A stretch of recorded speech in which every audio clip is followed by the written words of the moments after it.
கீரை கடையிறதுக்கு அலசி எடுத்து வச்சுருக்கேன் சுத்தமாக. தண்டு ரொம்ப போடலை, தண்டெல்லாம் எடுத்து அதெல்லாம் போட்டுட்டு இது மட்டும் தான் எடுத்து வச்சுருக்கேன். இந்த பூண்டு போடுறேன் பாருங்கள். இது பெரிய பல்லு பூண்டு தான் இது. நீங்கள் சின்ன பல்லு பூண்டுனாக்கா ஒரு 6 இது 7 இது வச்சுக்கலாம். ஒரே ஒரு பச்சை மிளகா போடுறேன். ஒரு 1/4 டம்ளர் தண்ணி ஊற்றி வேக வைப்போம். கீரை சீக்கிரம் வந்துடும், பூண்டு வேணும்ல, அதுதான். இது பாருங்கள், நல்லா வெந்துட்டு பாருங்கள். மாதிரி வெந்துடும். மூடி போடாதீங்க, எப்போயுமே கீரை செய்யும்போது மூடாதீங்க. அப்படியே மேலே இப்படி பரட்டி பரட்டி விடுங்க.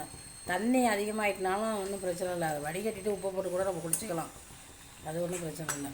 இதை நான் அப்படியே எடுத்து வச்சு ஆறுனால கொஞ்சோண்டு உப்பு போட்டு கொஞ்சோண்டு தேங்காய் காட்டுறேன் பாருங்கள். தேங்காய் போட்டு நான் அரைச்சிக்கலாம்.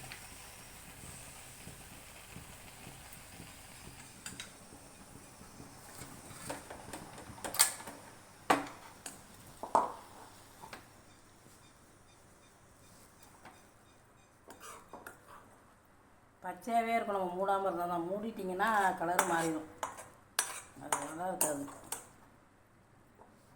பிள்ளைங்களுக்கு கொடுக்குறதுனா கொஞ்சம் பூண்டை குறைச்சிங்க, விறுவிறுப்பாக இருக்கும். பச்சை மிளகா போட்டிருக்கேன், அதையும் குறைச்சிட்டு.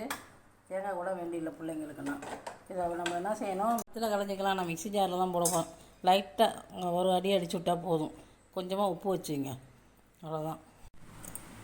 தேங்காய் பால் ஊற்றணுன்னா ஊற்றலாம். நான் தேங்காய் தான் திருவி போட்டேன், கொஞ்சமாக இருக்கேன்னு.